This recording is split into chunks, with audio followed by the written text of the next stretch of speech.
Hello everyone, welcome to my YouTube channel. आप सबको गणेश चतुर्थी की बहुत सारी शुभकामनाएं।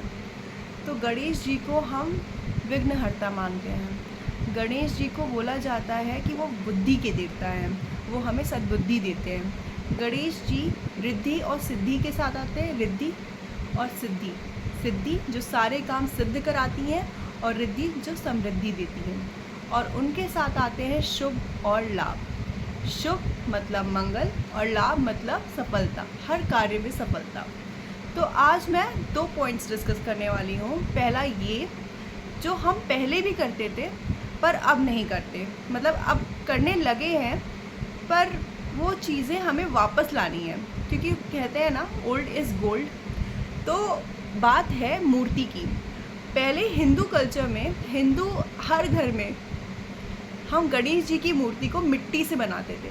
और ये चीज़ तो बहुत ही अच्छी कही जा सकती है, बहुत ही शुभ मानी जा सकती है। क्यों? क्योंकि हम सब जानते हैं कि भगवान ने हमें बनाया है।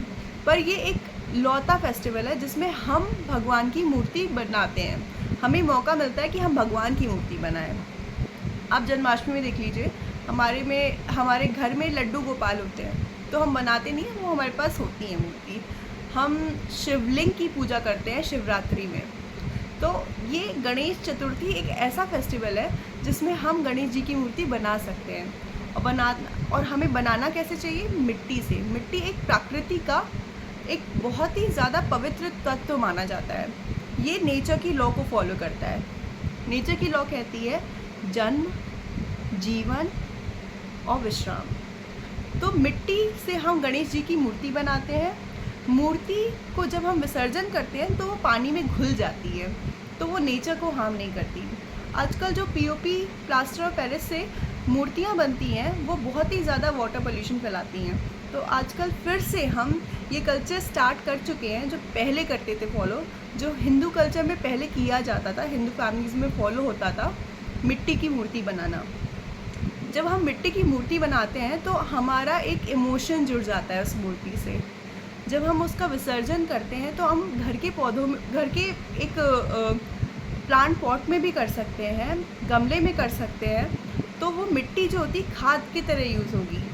उसमें हम कुछ भी उगा सकते हैं, जैसे कि तुलसी का पौधा या जो भी हो, कोई भी पौधा हम उगा सकते हैं। तो इस तरीके से गणेश जी हमारे घर में फिर से वापस आते हैं, फिर से उनका आगमन होता है, हमारे घर में प्रॉस्पेरिटी बढ़ती है। तो ये चीज़ें हम सबको करनी चाहिए। और ये चीज़ बस वाटर पोल्यूशन को प्रिवेंट नहीं करेगी, हमें भगवान से जोड़ेगी। तो कुछ ऐसे चीज़ें हैं जो पहले होती थी, अब हमें वापस लाने की ज़रूरत है।